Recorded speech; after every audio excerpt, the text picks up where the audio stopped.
Baik, monggo dibuka hadis ke-18-nya. Kita memohon pertolongan kepada Allah. Nasta'inu billah. Kita akan membaca hadis yang ke-18 an Abi Dzarrin Jundub bin Junadah wa Abi Abdurrahman Mu'adz bin Jabal. Berarti hari ini kita belajar dua biografi sekaligus ya, insyaallah. Bismillah, nasta'inu billah. Kita akan membahas dua sosok seorang sahabat. Dua sosok sahabat yang dua-duanya mulia. Beliau adalah Abu Dzar Al-Ghifari dan Abu Abdurrahman. Abu Dzar Al-Ghifari ini teman-teman, itu adalah julukannya. Namanya beliau sebagaimana di hadis Arba'in An-Nawawiyah ada namanya Abu Dzar itu adalah Jundub bin Junadah. Namanya Jundub, ayahnya namanya Junadah. Ini Abu Dzar. Kalau Abu Abdurrahman namanya adalah Mu'adz bin Jabal. Jadi kunyahnya mereka adalah Abu Dzar. Kalau misalnya Jundub itu Abu Dzar, kalau Mu'adz bin Jabal Abu Abdurrahman. Kita bahas satu-satu ya, insyaallah pelan-pelan. Mudah-mudahan ini bisa menjadi motivasi kita ketika kita tahu kisahnya Abu Dzar Al-Ghifari. Kalau saya sebut Abu Dzar Al-Ghifari berarti beliau adalah siapa namanya? Jundub bin Junadah. Nah, Jundub bin Junadah beliau berasal dari suku Ghifar.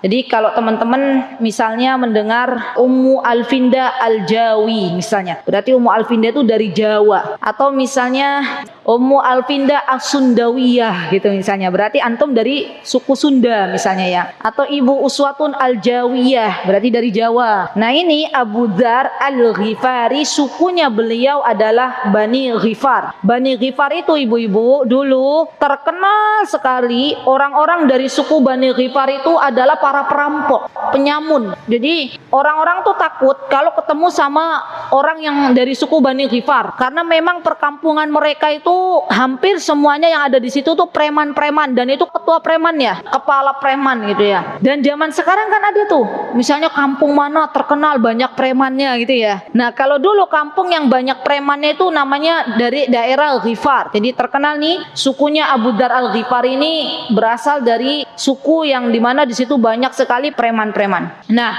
Abu Dzar Al-Ghifari ini teman-teman, beliau ketika tahu bahwasannya ada Nabi kita Muhammad sallallahu alaihi wasallam diutus, maka Abu Dzar ini mulai coba untuk bertanya kepada orang yang berada atau berangkat ke kota Mekah. Coba saya mau tahu, katanya ada Nabi yang diutus, kira-kira beliau itu ngajarin apa gitu ya.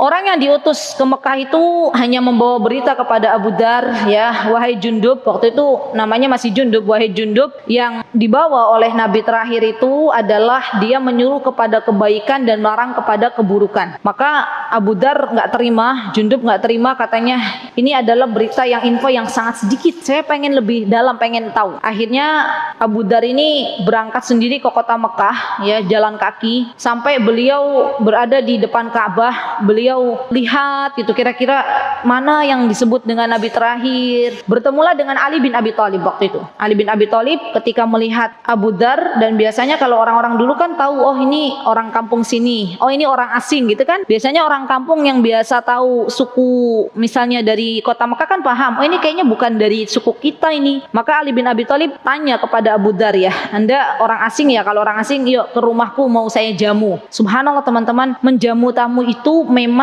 tradisi yang sudah ada di masa jahiliyah. Jadi orang-orang jahiliyah sekalipun mereka itu senang dalam menjamu tamu, dan Ali bin Abi Thalib juga senang. Besoknya Abu Dzar nongkrong lagi di depan Ka'bah, duduk lagi di Ka'bah, dekat Ka'bah, nyari kira-kira mana Nabi Muhammad, mana orang yang dikabarkan bahwasanya itu adalah utusan terakhir. Datang Ali bin Abi Thalib lagi, ketemu lagi, ini orang nggak pulang-pulang, kata Ali bin Abi Thalib ya. Terus tanyalah, kamu yang mau ditemuin siapa di sini? Kira-kira ada nggak yang bisa saya bantu? Begitulah kata-kata Ali bin Abi Thalib. Terus kata Abu Dzar, saya tuh mau ketemu sama Nabi yang diutus, ya, Nabi terakhir. Pas kebetulan Ali bin Abi Thalib waktu itu mau ke rumahnya Rasulullah SAW. Kata Ali dan dan kondisinya waktu itu Rasulullah SAW masih berdakwah secara sirriyah. Tahu sirriyah, Bu? Secara sembunyi-sembunyi, belum terang-terangan. Maka kata Ali bin Abi Thalib, wahai Jundub, kamu ikuti aku di belakang ya. Nanti kalau keadaan aman tak jalan, katanya Ali. Tapi kalau saya tahu di depan tuh ada orang yang akan mengganggumu, maka kata Ali, saya pura-pura menerin tali sepatu, jadi nunduk. Berarti kamu pergi pakai kode-kodean. Kan kalau pakai kode gitu kan enggak ketahuan ya.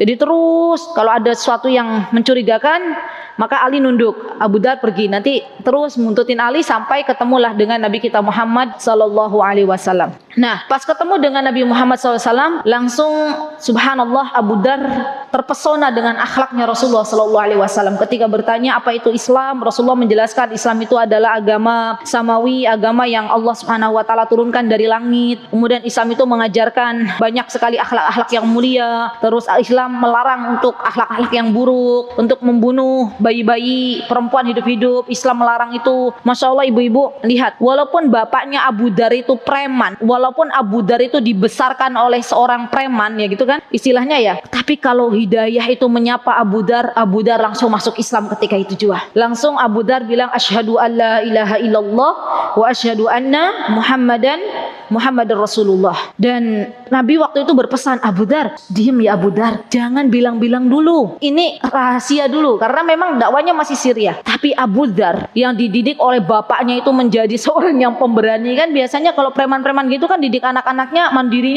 banget gitu ya. Abu Dar keluar ibu-ibu ke Ka'bah, justru Abu Dar malah ngumumin, mengiklankan, wahai orang-orang yang berada di sekitar Ka'bah, saya Jundub bin Junabah, Abu Dar telah masuk ke dalam Islam. Asyhadu alla ilaha illallah wa asyhadu anna Muhammadar Rasulullah. Orang-orang Quraisy melihat Abu Dar dan tahu Abu Dar itu telah masuk Islam. Mereka biasanya sebut orang-orang yang sudah masuk Islam dengan kalimat sab'i. Wah, dia udah muslim. Maka orang-orang Quraisy ketika itu ibu-ibu memukuli Abu Dar. Sampai Abu Dar tuh, beliau cerita, keislaman Abu Dar diceritakan kepada Rasulullah SAW waktu mau dipukulin itu, sampai saya tuh kayak mau meninggal. Terus datang Abbas sama Rasulullah SAW, tahu bahwasanya ada Abu Dar dari suku Ghifar, menahan orang-orang biar nggak mukulin Abu Dar. Dan Abbas berkata kepada orang-orang yang memukuli Abu Dar, apakah kalian tidak tahu bahwasanya Abu Dar ini dia dari suku Ghifar, dan suku Ghifar itu adalah suku yang biasanya kata Abbas kita tuh lewat, kalau kita mau berdagang kita tuh ngelewatin tuh suku itu. Coba gimana kalau tahu kamu,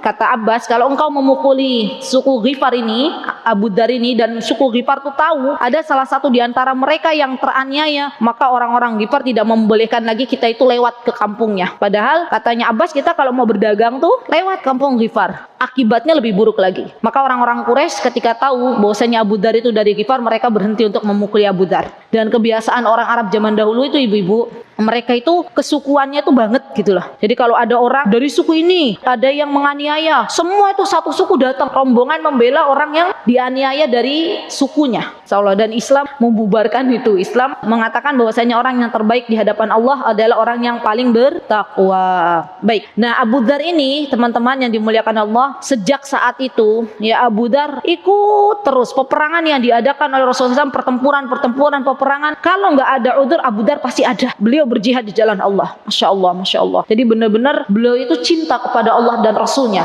dan dibuktikan tuh rasa cintanya bukan cuman berkata di dalam lisan, aku cinta wahai Rasulullah, aku mencintaimu wahai Allah, bukan, tapi beliau buktikan dengan ikut berjihad di jalan Allah. Masya Allah. Jadi setiap kali pertempuran yang Rasulullah SAW adakan, Abu Dar ikut. Ya Masya Allah. Sampai suatu hari Abu Dar ini akhirnya beliau meninggal dunia dalam keadaan sederhana ya, dalam keadaan beliau itu benar-benar seringkali beliau di dalam kehidupannya itu memiliki sebuah prinsip bahwasanya saya itu hidup harus sederhana. Beliau itu terkenal orang yang sangat enggan untuk menumpuk harta. Jadi kalau ada titipan harta yang dititipkan kepada Abu Dar, nggak lama Abu Dar pasti dibagikan. Beliau nggak mau yang namanya numpuk-numpuk harta, numpuk-numpuk emas, numpuk-numpuk perak, nggak mau. Prinsip ini juga sama dipegang oleh Abu Bakar As-Siddiq radhiyallahu anhu. Abu Bakar As-Siddiq juga sama. Beliau tuh seorang yang nggak suka numpuk-numpuk harta, semuanya diinfakkan di jalan Allah. Sampai waktu Rasulullah SAW berkata kepada para sahabat, siapa yang bisa mengungguli infaknya Abu Bakar As-Siddiq. Umar ngacung ya. Umar berkata kepada Rasulullah, "Ya Rasulullah, aku telah menginfakkan setengah hartaku," katanya Umar. Kata Rasulullah SAW, "Umar, kamu menginfakkan setengah hartamu, tapi Abu Bakar menginfakkan seluruh hartanya." Jadi Abu Bakar itu teman-teman, Masya Allah ya, orang yang unggul, baik itu pertama kali masuk Islam ataupun orang yang paling banyak dalam menginfakkan hartanya di jalan Allah. Begitu pula Abu Dzar Al-Ghifari. Ya Masya Allah, bahkan Abu Dzar Al-Ghifari ini ketika kembali kepada kaumnya, maka beliau mengajak ya saudara-saudaranya untuk masuk Islam, dan banyak dari suku Ghifar ya yang akhirnya masuk Islam di tangan Abu Dzar Al-Ghifari. Subhanallah. Seharusnya beginilah kita. Kalau misalnya kita itu sudah tahu yang namanya hidayah itu manis, lezat, kita berusahalah ajak orang-orang yang ada di dekat kita. Kalau memang orang-orang yang ada di dekat kita itu tidak mau kita ajak, maka itu bukan salah kita, karena kita sudah berusaha untuk mengajaknya ya, dan hidayah ada di tangan Allah Subhanahu wa ta'ala. Masya Allah, selesai ya Abu Dzar. Kemudian yang kedua Mu'ad bin Jabal. Nah ini juga penting juga, Mu'ad bin Jabal. Beliau adalah seorang sahabat yang mendapatkan amanah menjadi duta Islam pertama ya, duta Islam pertama untuk berdakwah di jalan Allah Subhanahu wa taala. Dan beliau Mu'ad bin Jabal ini terkenal sebagai seorang yang sangat-sangat faqih ya, pandai dalam ilmu agama, cerdas ya, Masya Allah. Bahkan beliau dijuluki sebagai pemimpinnya para ulama seperti Ibnu Mas'ud, seperti Abdullah bin Abbas. Mereka juga para pemimpin ulama. Karena Mu'ad bin Jabal ini terkenal sebagai seorang sahabat yang tahu mana yang halal, mana yang haram. Subhanallah. Yang tahu membedakan mana yang halal, mana yang haram. Sehingga para sahabat itu kalau mereka bingung, mereka bertanya kepada Mu'ad bin Jabal, "Ya Mu'ad bin Jabal, hal yang di hadapanku itu halal atau haram?" Dan Mu'ad tahu jawabannya. Subhanallah. Beliau, teman-teman, Mu'ad bin Jabal itu berasal dari suku Khazraj ya, dari Bani Aus bin Khazraj, dari Bani Aus, dari suku Khazraj. Artinya kalau suku Khazraj itu berarti beliau Ansar, orang-orang yang berada di kota Madinah, bukan muhajir. Dan ketika itu usianya Mu'ad bin Jabal ketika masuk Islam pada usia 18 tahun. Rasulullah SAW sangat bangga dengan Mu'ad bin Jabal ya, karena beliau itu di samping pintar dalam ilmu agama, beliau juga pandai bernegosiasi, punya ilmu berkomunikasi. Nah ini penting banget nih. Jadi Rasulullah SAW tuh paham Mu'ad bin Jabal itu adalah orang yang pas untuk dijadikan sebagai da'i ya, menjadi duta pertama. Bayangkan orang, ibu-ibu, mbak-mbak, kalau banyak ilmu tapi penyampaiannya mohon maaf sekali ya belum atau tidak bagus, maka terkadang ilmu yang dimilikinya itu tidak sampai. Nah Mu'ad bin Jabal ini beliau banyak ilmu agamanya bagus, ilmu halal dan haramnya bagus, negosiasinya bagus, komunikatif juga beliau juga punya ya, pandai berkomunikasi dengan para mad'unya, sehingga Rasulullah SAW saat mencintai beliau. Dan suatu hari Rasulullah SAW pernah membonceng Mu'ad, mengatakan, "Ya Mu'ad, inni la uhibbuka fillah." Wahai Mu'ad, kata Rasulullah SAW ini, lihat, aku mencintaimu karena Allah. Lihat, siapa yang mencintai Mu'ad karena Allah? Rasul, Nabi kita Muhammad SAW. Karena Mu'ad itu begitu luar biasanya, Masya Allah. Beliau menjadi seorang pemuda yang tangguh. Beliau menjadi seorang pemuda yang siap diperintah oleh Rasulullah SAW. Apapun yang diperintahkan Rasulullah SAW, maka Mu'ad tidak pernah menolak. Subhanallah. Maka dari itu Mu'ad bin Jabal ini termasuk dalam golongan orang-orang yang beliau sering bersama Nabi kita Muhammad SAW. Ya Masya Allah. Jadi para sahabat itu, beliau itu senang ketika berjumpa dengan Nabi kita Muhammad SAW dan berkumpul di majlis beliau. Di antara yang berkumpul adalah Mu'ad bin Jabal. Nah, Mu'ad bin Jabal, beliau itu teman-teman meninggal di Syam, terkena wabah waktu itu pada usia beliau 33 tahun. Bahkan beliau pernah pergi ke daerah di salah satu negara atau salah satu negeri di Suriah ya, di Homs. Beliau itu waktu itu sedang mengajar, maka orang-orang mendatangi beliau untuk mengambil ilmu dari beliau. Dan ketika ada yang mengatakan ya, memberikan saksi bahwasanya orang yang mengajar ini adalah orang yang kalau berbicara itu mengena di hati, bagus sekali, apa yang terucap dari lisannya itu mengena. Kemudian orang-orang itu tahu bahwasanya dialah Mu'ad bin Jabal. Ya Masya Allah. Ini luar biasa teman-teman. Mu'ad bin Jabal ini seorang yang begitu luar biasanya, sampai-sampai Rasulullah SAW mengutus Mu'ad bin Jabal untuk mendakwahkan Islam ke negeri Yaman. Masya Allah.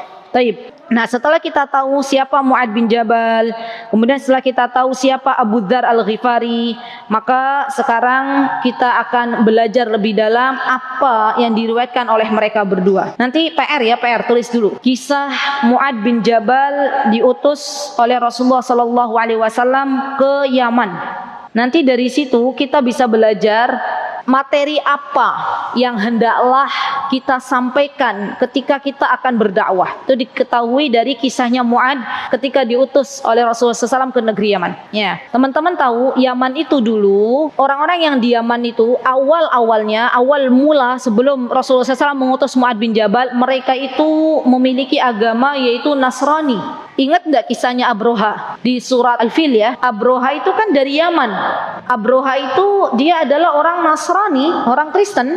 Bahkan Abroha itu pengen di Yaman itu ada sebuah gereja yang dia bangun. Tujuan utamanya agar orang-orang berhaji, berumrah bukan lagi ke kota Mekah tapi ke Yaman. Di Yaman tuh ada sebuah kota namanya Son'a. Son'a itu adalah ibu kota Yaman. Subhanallah, disitulah di kota Son'a itu teman-teman Abroha tinggal. Dan di kota Son'a lah Mu'ad bin Jabal diutus. Sehingga kalau saya dulu waktu masih di Yaman di Son'a itu, masya Allah setelah zaman waktu kami di sana itu banyak sekali ulama-ulama ya, ada Asy-Syaukani, ada As-San'ani, ada Syekh Al-Amrani. Mereka itu ulama-ulama faqih. Bahkan Imam Syafi'i rahimahullah setelah Mu'ad bin Jabal diutus ke negeri Yaman dan banyak orang-orang Yaman itu masuk Islam, sampai Imam Syafi'i itu pernah ke negeri Yaman hanya untuk belajar. Jadi benar di kota Yaman atau di negeri Yaman, di kota Son'a itu bermunculan para ulama pada zamannya ya, masya Allah. Dan termasuk diantaranya adalah Mu'ad bin Jabal. Jadi Mu'ad bin Jabal adalah orang yang berilmu. Baik, apa yang dikatakan oleh mereka? An Rasulillah sallallahu alaihi wasallam. Rasulullah sallallahu alaihi wasallam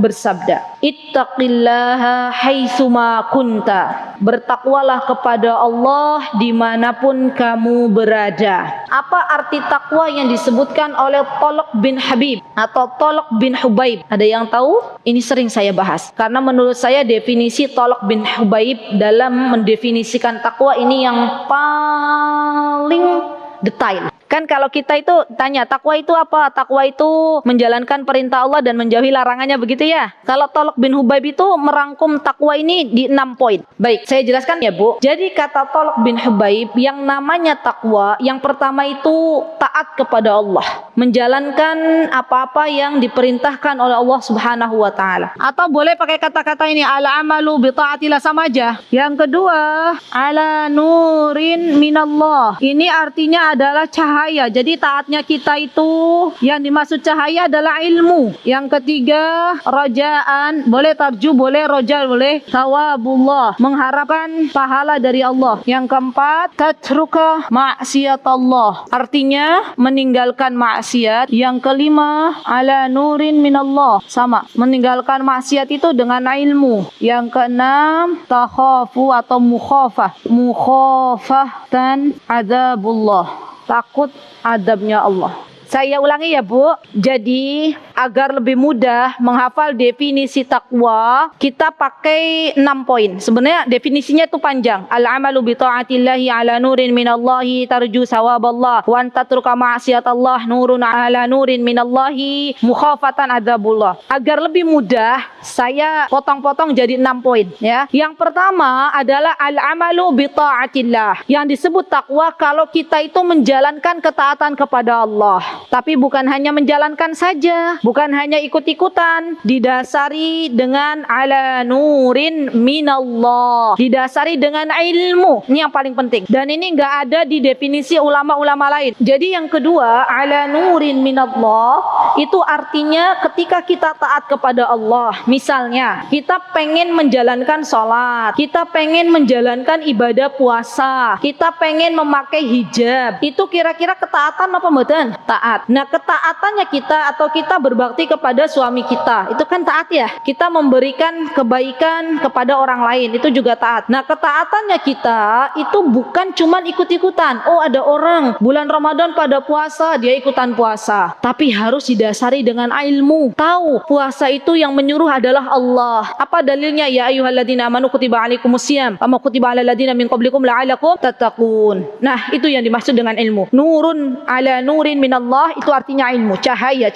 itu ilmu. Kemudian poin yang ketiga adalah roja thawabullah. Dalam menjalankan ketaatan kepada Allah, kita itu berharap pahala yang ada di sisi Allah. Jadi kalau ada orang menjalankan ketaatan, dia menyombongkan dirinya misalnya, ya, padahal Allah jelas akan memberikan pahala, tapi dia nggak mau mengakui pahala dari Allah, maka belum disebut sebagai orang bertakwa. Jadi orang yang bertakwa itu dia harus berilmu, dia harus menjalankan ketaatan kepada Allah, dan ketika menjalankan ketaatan kepada Allah, dia juga berharap apa yang ada di sisi Allah Subhanahu wa ta'ala. Ada yang bertanya kepada saya, Ustazah, kalau ada orang sholat, taat kepada Allah, dia mengharapkan surganya Allah, itu mengurangi keikhlasannya apa mboten? Jawaban ibu-ibu apa? Ayo, saya pengen tahu. Ada orang nih, atau ada kita nih, kita sholat, nuntut ilmu, kan taat ya pada Allah ya, berbakti kepada suami, berbuat baik ke tetangga, menjadi istri yang salihah, menjadi ibu yang salihah. Kita berharap surganya Allah itu mengurangi keikhlasan apa mboten? Jawabannya apa, Bu?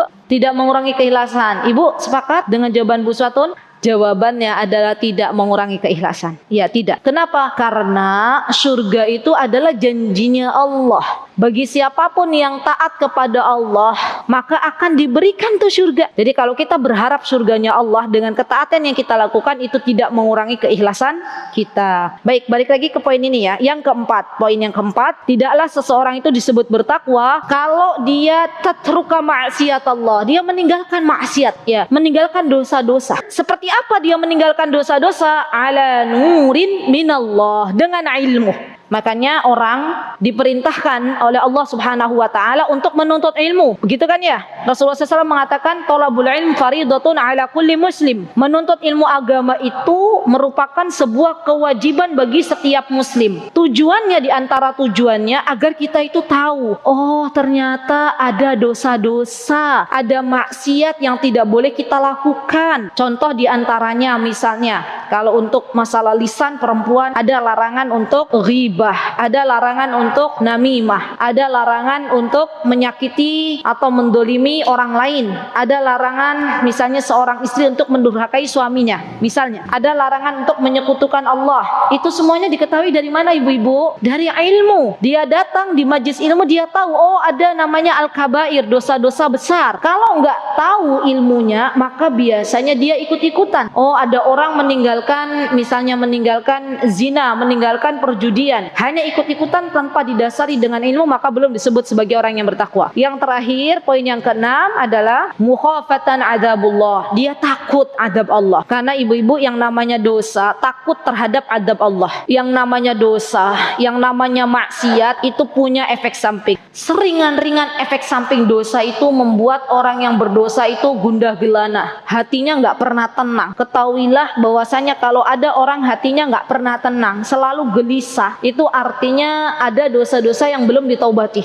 Jadi efeknya seperti itu. Bahkan para ulama itu bisa tahu mereka berdosa kepada Allah dari tunggangan yang mereka tunggangi. Tunggangannya bermasalah, ya misalnya, atau misalnya anak-anaknya, tiba-tiba anak-anak yang susah sekali ya untuk taat kepada Allah. Itu artinya ada dosa-dosa kita yang kita tidak sadari dan belum kita taubati, ya subhanallah. Nah, ini kata-kata Talq bin Habib atau Hubaib. Biasanya orang-orang mengatakan Hubaib. Boleh Habib, boleh Hubaib. Definisi takwa yang dikatakan oleh Talq bin Hubaib, dan ini definisi yang terlengkap menurut saya dari definisi takwa. Ada lagi definisi takwa yang dikatakan oleh Umar bin Abdul Aziz. Kenal nggak siapa Umar bin Abdul Aziz? Umar bin Abdul Aziz itu seorang gubernur ya, cucunya Umar bin Khattab, yang beliau tuh terkenal sangat-sangat warok ya, sangat-sangat berhati-hati ketika memimpin kaum muslimin. Sampai-sampai di zaman ketika Umar bin Abdul Aziz itu menjadi seorang khalifah, nggak ada satupun rakyatnya miskin.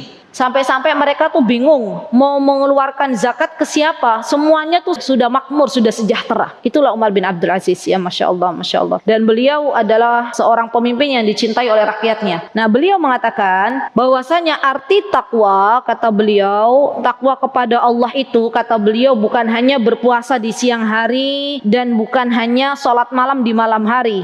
Tapi kata beliau, yang namanya takwa itu adalah meninggalkan apa-apa yang dilarang oleh Allah Subhanahu wa taala, termasuk dari hal-hal syubhat. Ini baru disebut orang bertakwa. Dan memang pada masanya Umar bin Abdul Aziz itu, ibu-ibu, pas dari waktu jadi pemimpin, ada orang datang kepada beliau. Ditanya dulu sama Umar bin Abdul Aziz, "Kamu datang untuk mengadukan masalahmu atau yang berkaitan denganku atau yang berkaitan dengan negara?"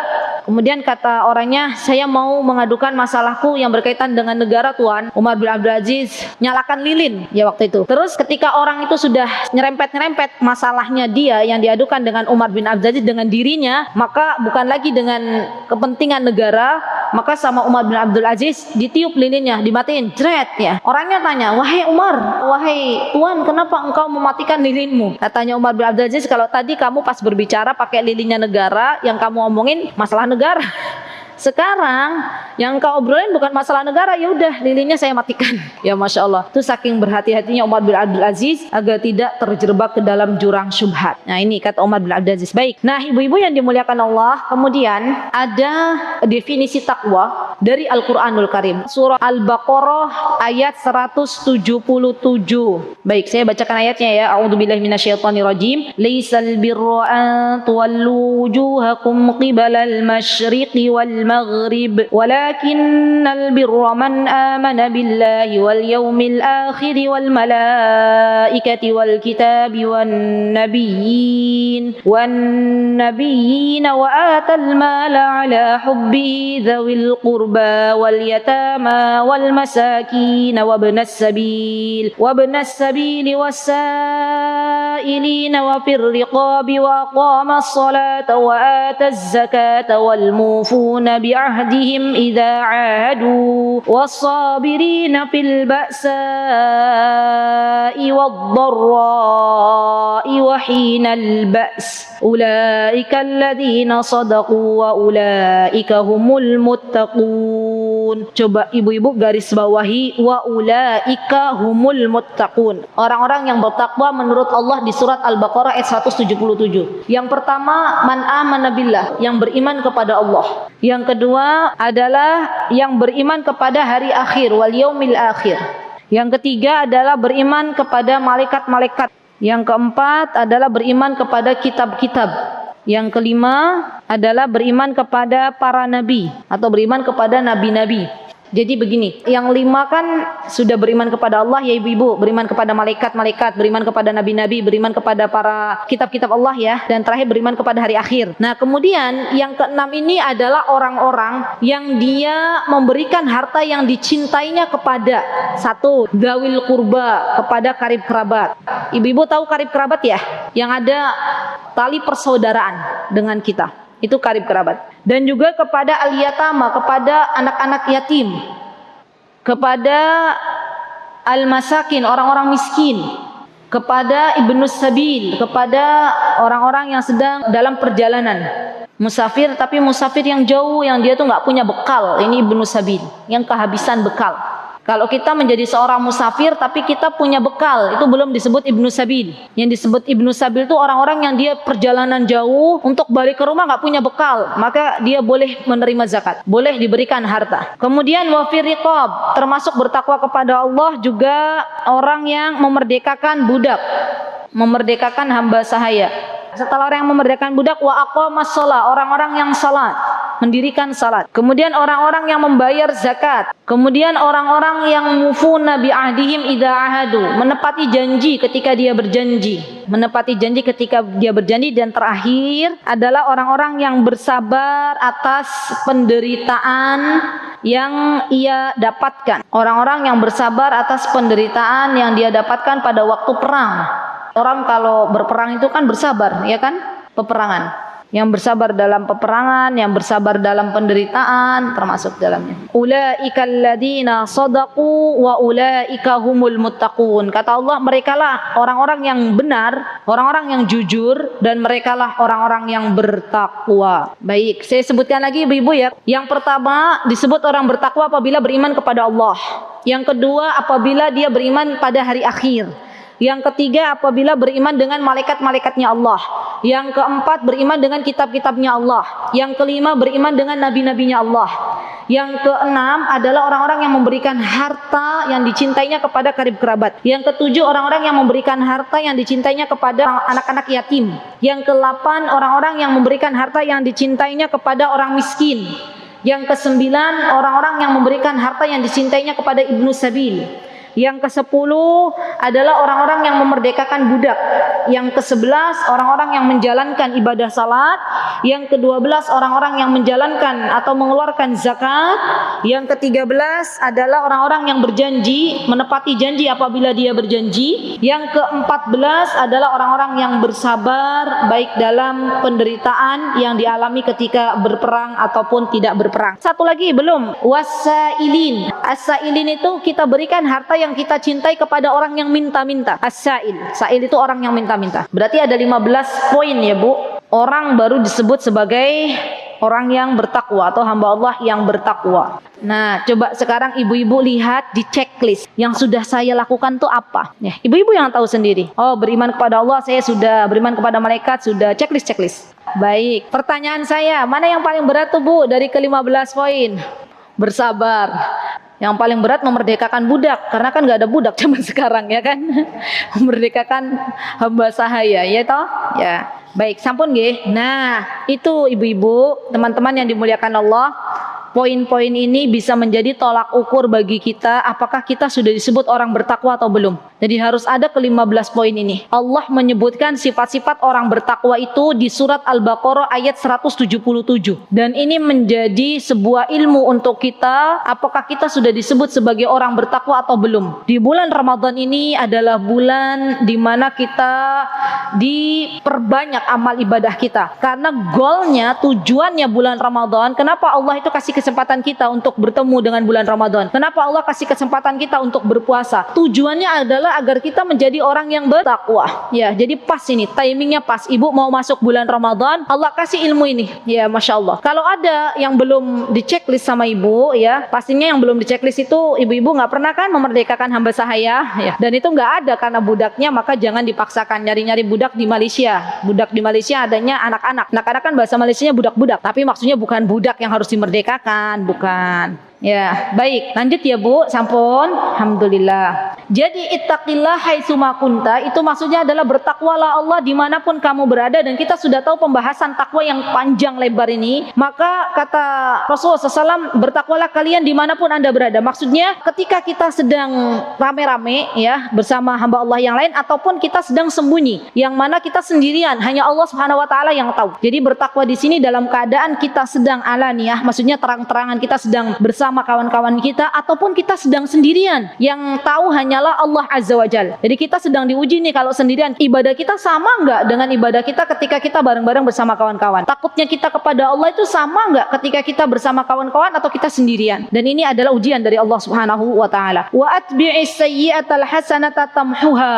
Nah, ini nih. Tadi kan poin yang pertama bertakwa ya Bu. Poin yang kedua dalam hadis ini adalah kerjakanlah kebaikan, teruslah berbuat baik, karena sejatinya wa atbi'is sayyi'ah, karena sejatinya Rasulullah memerintahkan kepada kita, iringilah kesalahan dengan kebaikan, karena kebaikan akan menghapus kesalahan. Subhanallah ibu-ibu, kalau kita berdosa maka langsung lakukan kebaikan, langsung lakukan amal soleh, terus berbuat baik. Dan di antara yang bisa menghapus dosa-dosa kita ya, di antaranya adalah amalan berwudu. Catat baik-baik, berwudu itu bisa menghapuskan kesalahan-kesalahan kita. Kata Rasulullah SAW ya, kita pernah dengar Rasulullah SAW mengatakan, man tawadda'a nahwu wudu'i hadza. Kata Rasulullah SAW, siapa yang berwudu seperti wuduku ini, summa shalla raka'atain, kemudian dia salat 2 rakaat, la yuhadditsu fihi ma nafsahu, kemudian dia tidak berbicara habis wudu langsung salat, ya maka kata Rasulullah SAW, ghufira lahu ma taqaddama min dambihi, Allah delete dosa-dosanya. Subhanallah. Jadi Bu, di antara amalan yang bisa menghapuskan dosa-dosa kita adalah ibu berwudu, baca doa setelah wudu, sholat 2 rakaat.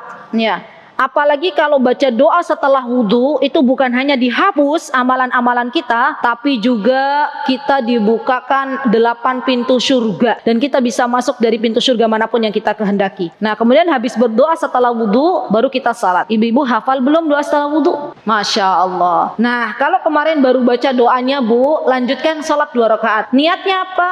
Niat salat 2 rakaat mutlak. Maksudnya nggak diniatin salat. Niatnya itu salat sunnah setelah wudu. Itu ada. Jadi salat sunnah setelah wudu. Nah, tadi syaratnya ketika kita salat habis berwudu, jangan kita bicara dulu. Langsung habis berwudu, baca doa setelah wudu, terus salat 2 rakaatnya. Masya Allah. Maka dia akan diampuni dosa-dosanya oleh Allah Subhanahu wa Ta'ala. Tapi syaratnya tadi ini ya, Bu, man tawadda'a mislu wudu'i hada. Artinya wudu kita itu harus persis dengan wudunya Rasulullah sallallahu alaihi wasallam. Bukan wudu-wudu yang tidak mengikuti apa yang dicontohkan oleh Rasulullah SAW. Contoh ya, Bu, misalnya dulu tahunya yang namanya wudu itu basuh rambut itu hanya begini-begini aja. Ternyata setelah kita lihat hadisnya Rasulullah SAW bagaimana beliau berwudu, ternyata beliau tuh berwudu kalau ngusap kepala ya, beliau beginikan, set ke belakang, tarik lagi, baru telinga gitu kan. Itu wudunya Rasulullah SAW. Dan kalau dulu nih, Bu, kita wudu tuh cepet-cepetan ya, ada keran,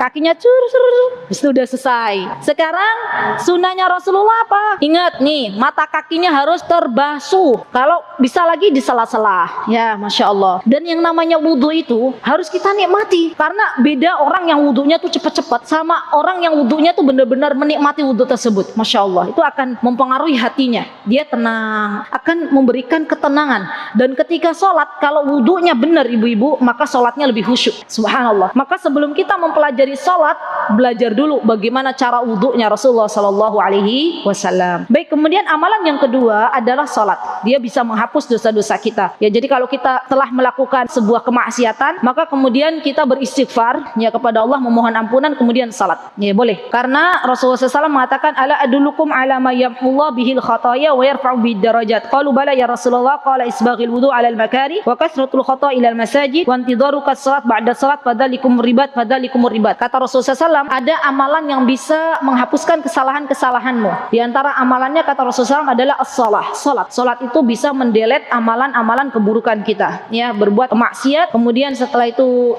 beristighfar kepada Allah dan salat ya 2 rakaat salat, dan itu bisa menghapus amalan-amalan kita. Baik, kemudian puasa. Amalan-amalan kebaikan yang bisa kita lakukan untuk menghapus dosa-dosa kita adalah berpuasa. Rasulullah SAW mengatakan, man shoma ramadhana imanan wahtisaban ghufira lahu ma taqaddama min dambihi. Para ulama mengatakan imanan wahtisaban, Ibu, syaratnya, Bu. Orang kalau berpuasa, pengen ibadah puasanya itu memberikan efek menghapus dosa-dosanya, syaratnya imanan wahtisaban. Dia harus mencontoh bagaimana puasanya Nabi kita Muhammad sallallahu alaihi wasallam. Dia tahu sunnah-sunnahnya, oh mengakhirkan sahur, oh menyegerakan berbuka, oh Rasulullah kalau puasa begini. Kemudian ihtisaban tuh puasanya benar-benar mengharapkan wajah Allah, mengharapkan ridha Allah, bukan untuk pujian-pujian manusia, bukan, tapi benar-benar mengharapkan ridha Allah Subhanahu wa taala.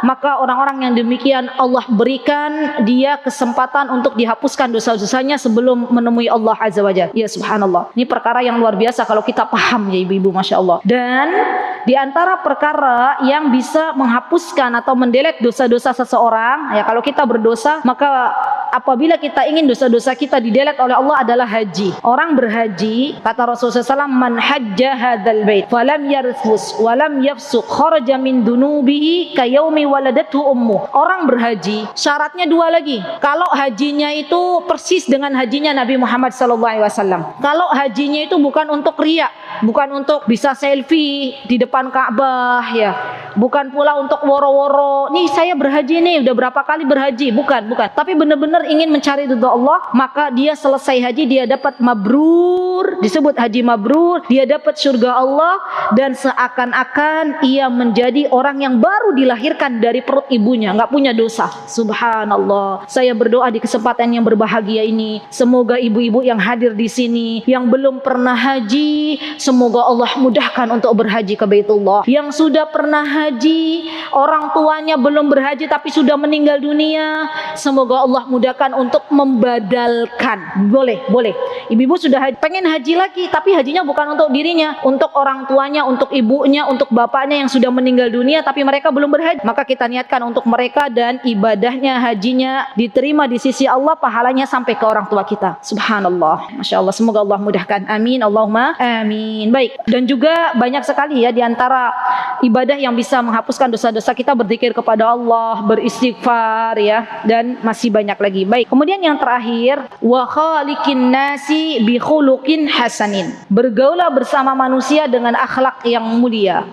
Ini nih PR. Jadi teman-teman yang dimuliakan oleh Allah, ibu-ibu yang saya hormati, di antara yang Rasulullah SAW minta dalam hadis ini adalah mari kita bergaul dengan manusia dengan akhlak yang baik. Akhlak yang baik itu di antaranya kita memberikan wajah yang sumringah, tersenyum kepada saudara kita. Teman-teman ibu-ibu yang sekarang pakai masker, yang sekarang pakai niqab, walaupun nggak kelihatan senyumnya ya, tapi kita tuh berusaha nyapa kawan kita, assalamualaikum, ada yang bisa saya bantu, datang kapan, itu sudah dihitung sebagai sedekah, artinya lebih dari senyum. Dan subhanallah itu adalah akhlak yang mulia. Ibu mau nggak, senang nggak ketemu orang, orangnya tuh ramah banget? Senang mana ketemu orang yang ramah atau ketemu orang yang mohon maaf jutek? Orang yang ramah kan? Nah maka ramah ini termasuk akhlak yang mulia. Memberikan makan kepada orang lain termasuk akhlak yang mulia. Membantu orang lain, membawakan apa yang perlu dibawanya, itu juga akhlak yang mulia. Subhanallah. Dan akhlak yang mulia ini ibu-ibu, subhanallah ya, jangan kita anggap remeh. Kita ada ranting kecil gitu ya, duri ataupun apa ya, kemudian kita singkirkan, seret, itu akhlak yang mulia. Ada orang bertengkar, kita jadi penengah. Jangan bertengkar, kalian itu bersaudara, engkau muslim, engkau juga muslim. Apa yang dipertengkarkan? Ayo damai, itu juga akhlak yang mulia. Dan akhlak yang mulia ini adalah salah satu hal yang bisa memberatkan timbangan hamba Allah di akhirat nanti. Subhanallah. Rasulullah SAW mengatakan ya, subhanallah, ini menjadi motivasi kita untuk berakhlak yang mulia. Kata beliau, ma min syai'in yudha'u fi mizanil abdi asqalu min husnil khuluq. Tidak ada yang lebih memberatkan di timbangan seorang hamba, timbangan kebaikan besok di akhirat, dari akhlak yang mulia. Artinya akhlak yang mulia ini harus benar-benar kita jaga. Semakin kita berilmu, harusnya semakin kita itu berakhlak yang mulia, terutama akhlak kepada sesama kita. Jadi jangan sampai kita berilmu tapi ternyata naudzubillah lisannya selalu menyakitkan orang lain.